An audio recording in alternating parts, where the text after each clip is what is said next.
And it dinged, so that must mean it's on. Hey, Internet friends, this is MagicBrad, Synergy Cafe, and the Synergy Collaborative. And I have another friend on the line, and her name is Marilyn. And I can't pronounce your last name, but you'll share that with us. Marilyn, are you there? I'm here. Hello, everybody. Marilyn O'Malley. And Marilyn yes, I am O'Malley. here. Hey, Marilyn O'Malley. Is that Scottish? Irish. A Irish? little Irish, but I'm not all Irish, so. A wee bit Irish. A I'm a wee little bit. My mom used to say I'm Scotch, English, Irish, Dutch, and German. So I got a bit. little bit of Irish. Yeah. Well, you've got a lot of what I've got. Yeah. We're mutts, a breed. Yes. A blend. Mutts. So what I do is I just ask some basic questions, and then we'll get into what it is you do. And then what happens is this recording is beamed up to YouTube, and then I propagate it out to the universe and let the internet do its work. So Okay. First off, who's Marilyn? Do you have kids? You married, single? Who are you? Who am I? It's fun. I'm a juicy mess. Okay. I like that right now. I'm a juicy mess. I've got two beautiful children, 28 and 27, and my daughter lives in Sydney, Australia. My son is living in London, England. And so it sort of shares, they've got their mother's adventure genes, and I love traveling and adventure. I am divorced, but I am with a partner. So I divorced over 10 years ago. And but I've been with a partner for 9 years. So we live in Santa Barbara, California. I have a cat called Prince Philip, and all the screen's doing all these funny things. So I'm like, whoa, getting a little distracted by that. So who's the cat? So we have a cat named Prince Philip, live in beautiful Santa Barbara, California. I am I like to call myself a modern day, what do I want?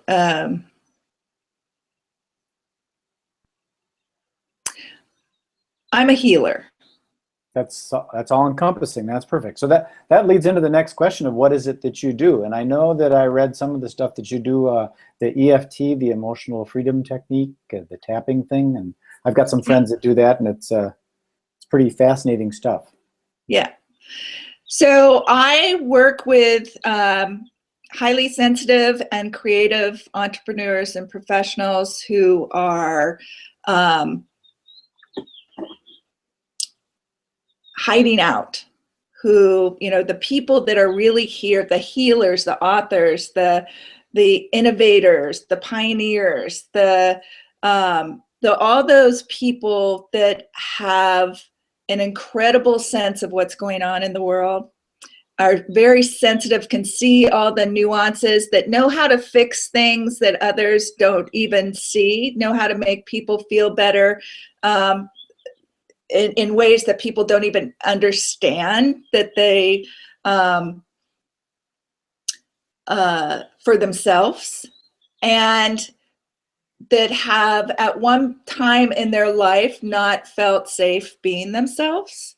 I totally get what you're talking about. So that's sort of what the EFT might be used about, is helping people get through that lack of confidence kind of thing, because they feel they might be ridiculed, even though they're confident inside because they believe in what they're doing, but they're afraid that they'll get talked about, that you're too woo-woo or something.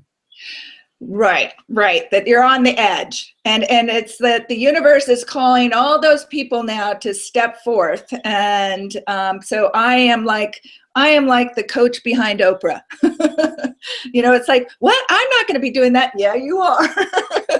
And so tools that I use the tapping.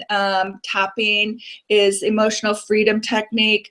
It helps you stop that fight or flight from programmed triggers that you've had in your life. It helps lower your cortisol levels. And then it also helps raise your positive hormones, and a lot more that I don't need to go into here, that you can Google it. I do inner child healing work. I do, regular life coaching, holding accountable, helping with organization. A lot of creatives are not organized. I do a lot of reprogramming with people, and energy work. So I'm an energy person. I help people read energy. I'm an intuitive. So I teach that to my clients also, so they can read. Even though they're reading, they don't necessarily know how they're doing what they're doing. So I help them perfect that. I help people, those people that I'm talking to in the audience don't usually have boundaries. And so I help them realize how to manage their energy so they're not sucking in everybody else's energy around them, and that makes them sick. So I help them create healthy boundaries. And so how to manage your mind, how to manage your energy. I do, so I teach them different tools or energy tools, I should say, that I won't necessarily go into here because there's quite a variety of those. Meditation, visualization, it's all customized to who I'm individually working with. I get it. It's kind of like you have a toolbox of a lot of different things and different projects, people. And they work different tools. Yeah, and they work different. Some people don't like tapping. And I don't get it, but some people just do not want to do that, don't want to go there. And some people don't want to do the energy work. Yeah, it's all energy work. Some other tool might work better, I understand. Yes. So the next question I got is, so where do you do this? Do you have an office that you work out of, or do you go on location for people, or do you do it online? Where do you do your work? Yeah, so I basically, I have an office here in my home, and so if people live in Santa Barbara, usually people like to come and be with me, but otherwise I work with people all over the world, so I work through Skype or the phone, and work through Skype, and I actually tape sessions so they can re-listen to our session and the tools that we use so they can listen to them over and over again. So I like being able to work at home. I do group stuff over the phone, teleclasses, but I might try this way. Google. I really like the Hangouts. Skype is really cool too. Hangout, because the video and the audio is there, it has sometimes of a hard connection. But what's cool about it is it gets beamed up to YouTube after the program here. And you can use that video to share, and it works pretty simple. I mean, what I'm using the Google Calendar, so that gives me a little reminder that this is coming up, and then I can just paste it into it works pretty good. I like this stuff. A lot to explore, And I think the other thing I want to add is that, I've been an entrepreneur my whole life. Before I was a coach, I did body work, and a wide variety of body work. So I've always been working energetically and in the health field for over 30 years. So diet, nutrition, exercise, and all of that. I've been a pioneer. I'm a pioneer. So I'm like always ahead of the game. And it actually was, I was seeing a lot of the stuff that people are talking about now in training. What I'm doing now, I was always ahead and never, and there was never an audience because it was like I would go ahead and learn things and then come back and start to share, but people weren't ready for it. And what I've gotten, I finally saw that like some 40-year-olds were teaching what I knew 10 years ago. And as an entrepreneur, if you're always a pioneer and you don't have an audience, then you're not really serving. I'd come back and I'd share some things, but it wasn't to the capacity that I felt I was supposed to be sharing. Does that make sense?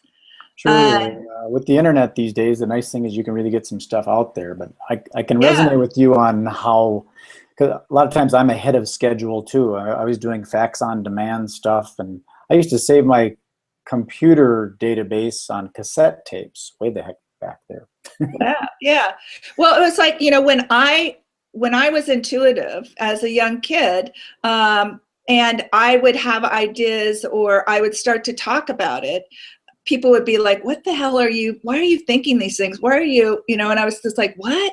And so I would hide that. And then I remember when I went to college, I wanted to study like what then they called it parapsychology, right? So it was like there was only 3 classes, like one at Duke, one at San Francisco, and then I found John F. Kennedy University, which sort of had a parapsychology program, and it was the only thing, and still it was so foreign to people, and that's not that long ago, but it's long enough to where today all the stuff that we're talking about was like the knowing, like the what the bleep do we know when that came out?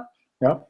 That was like, oh my God, it's science. What I've been experiencing is science. I know all this stuff, but I would have never made it be science. I would have, couldn't put the language to it because nobody was talking about it. Yeah, that movie was real good at explaining how it can be scientific, but I'm finding nowadays that the science is even out the window. It's you don't have to understand it. It's just a serendipity and coincidence and synchronicity. But see how it validated me, in a certain way, that whereas people were not, thought I was strange, Sure, you're not crazy. Information. And so in some ways I'm helping those people that are just waking up now or know that they have, instead of always being out there pioneering, I'm like, now I'm the wisdom keeper. I can help them. So that sort of shares. Actually, thanks for letting me go on about that, because it's the first time I've really stated that. And I see how that's important. It's like somebody that's been there, that I walk it. I live what I teach. And I think very few teachers do that. And they read it out of a book and they just relay it to other people. Yes. And so, I think that's a big problem today. So getting into what I do, in a way, is that people have a lot of information. There's a lot of people out there, a lot of healers, a lot of, that are out there that have the information in their head, but they're not living it in their body. They're not being in the body. They're not being in the present moment. They're to move into a little bit of what I'm doing. Is that all right? One of my projects is to help these people stop being perfectionists. Well, let's get into that. First, I want to ask one quick question, and that is my favorite one, and that is, why do you do this? Why do you do this? Why aren't you like a daycare provider or a surgeon or why don't you repair bicycles or something? Why did you choose this to do? It chose me. And I think that, I have to stop the needless suffering, because once I realized that I was suffering needlessly and that there were solutions for me and that I was in charge of my life, the world wasn't happening to me, that I was creating my world, was hallelujah. It was like, oh my God, why aren't we teaching this in school? Why did I spend all these years beating myself up and thinking I'm unworthy, not good enough? I don't deserve to have something because I'm not perfect enough. I just thought it's ridiculous. And I've got to help other people. I've got to help other people. It feels like it's just a natural evolution of why I'm here. And I think also, I mean, honestly, too, that as a highly sensitive, I want the rest of the world to feel good. To be true. A lot of us sensitives are helping other people solve their problems, so we don't have to feel it. I think a lot of the stuff that's going on is a lot of people are still in their head, and they're taking information in and they're processing it through old news that's in your memory banks, when they should be going directly into more the body or the heart and use that information that way, and you don't know how it's going to turn out. Yeah, and a lot of people have been running from pain, right? So instead of and a lot of the work that I do is shadow work, but it's not as painful as people imagine in their heads, and it is the whole thing. The whole thing is about people coming back into their bodies, living in the moment, feeling their feelings, realizing that we're energetic beings and that energy is moving all the time. And when we resist, we stop the energy from moving and we create problems for ourselves. When we're not accepting what is, when we're resisting circumstances, and when we have all that old programming, which is all the pain, and we're thinking through it, which are, like you stated, our minds only know what they know. They only know the past. They don't know the future. They don't know possibilities. And most people are trusting their minds more than they are trusting their bodies and energy. And it's old news. And that's the big awakening that needs to happen. And I believe that that's why a lot of people end up getting sick. Why, it's like they're having to literally experience something, pain, in order to wake them up to become aware of their body, instead of rejecting it and rejecting their moment and their experiences, and wake them up to, you are responsible for creating your life. You're responsible for taking the steering wheel of your life and driving to where you want to go. And most people, one of the biggest tools I give most people is, where the hell do you want to go? That's very true. A lot of people do not have made that plan. They just want to be happy, and they think that it's at a different destination or something, or it's money, or it's a house or a car. Right. And but where are they focused? They're focused on where they don't want to go, what they don't want. That's what they talk about. They're looking at their past, trying to rationalize that they're driving, looking through the rearview mirror, which will cause an accident. Yeah, yeah. So, and all of that, I was just explaining to somebody that, we have this life force energy in us, that if you would think of it as this visual of like a flame from the base of your pelvis, and that flame is your life force energy that moves up through your body and is expressed out, and what I call it, turned on. It's like horny for life. It's like that flame in you is you wanting to be expressed out into the world. It's you wanting to and savor the world. It's like that turned on, to have this relationship, this juicy relationship with the world that's only you can have. And when we listen, or in our heads all the time, and particularly, I'm just going to use the perfectionist, then we're either in the past or we're in the future. We're beating ourselves up. We're critical of ourselves. We're disappointed in ourselves. We're not in the present at all. And we're thinking we're not good enough. Things are impossible. We're not worthy. We're a jerk. Whatever it is that it's around, whether it's around money, relationships,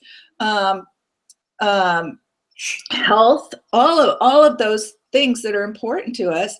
And what that does is that dampens and turns down that flame for life, which is like starts sputtering. It's like almost ready to go up. I can tell that you're on fire right now. So I don't like to do these too long because people have life and stuff. But we can definitely get into this on a future one, maybe break this down into different topics and do something about specific topics like past situations, or creating your future, or being in present moment. Let's talk a little bit about any upcoming projects you've got, or your website, or things like that you've got happening. And then we can reschedule another one of these on a specific area, because I know that we can go on forever, because we live in an infinite universe. Yes. Thank you for guiding me.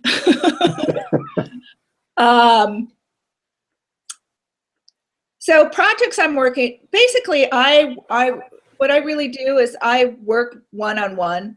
And like I said, I work long-term with people because I'm here, I'm dedicated to your transformation, and I work long-term with people who are ready to get out into the world and let their light shine. And if you're not turned on, and you're not expressing who you are in the world, and you don't feel safe doing that, you're not going to be attractive, pulling people in to work with you. Or nobody wants to attend your pity party, right? Yeah, yeah, but they're wanting this, but they don't know how to do it because they don't feel safe. They've made all these vows. So a lot of what I do is I work individually with these people who are like, I know I'm called to do something big. And so we start working through the chakras. I work through the chakras and all the vows that were made, like first chakra is around loyalty and feeling safe and secure. And if we don't feel safe and secure, that moves up that you can't express yourself in the world. So we go back and we help the healing of all of that happen. And so anyway, and I usually minimum working 3 months. Usually I end up working a year long with people. What I'm moving into, and I am going to be creating, that is not, I don't have dates yet, is healthy and wealthy healers. It's like, it's time for the healers to start healing themselves. Stop getting distracted by healing everybody else and really turning that life force on and being healthy in their bodies. Well, you definitely have an audience for that, because I know that a lot of the people in the healing area are functioning off of scarcity mentality and have a hard time charging. Yeah. They're thinking, oh, I can't possibly charge. Well, Yeah, if you don't charge, you can't help anybody. No, and they're actually contributing to the demise of what's happening right now. Very true. And then there's the other area that I'm expanding and getting ready. So there'll be, I want to do group work around that, and people that don't want to do group work can come do individual work with me on that. The area is for the artists, or the creatives, the innovators, the authors, the fine artists, the even people who are the big thinkers, the big visionaries. Again, it's for them, it's like not living the starving artist syndrome. So there's a whole group of work's going to be around that. So a lot of this is about us claiming our desires, our needs, our worthiness, and that it's safe for us to be out there and really be turned on, and not worry about being turned on and somebody's going to feel bad. You know, like if I'm too high and turned on, then I might make that person feel not good enough. It's like understanding when we're all turned on, we're helping the rest of the world turn on and wake up. I get it. It's like a rising tide lifts all boats. That's kind of how it works. So again, I don't like to do these too long. So let's trim this one down, and we can do another one whenever you have time, maybe specifically on those projects that you're developing to That'd help. be great. Viewers. Thank you. Appreciate that. Well, that's it for now. And if you want to get a hold of Marilyn, you can do so. I'll be posting your links and things with this video, and also on my blogs and things of that sort, so they can connect with you. Thank you. So peace, love, and happiness. Thank you very much, Marilyn. We will talk later. Be well. All right. Thank you.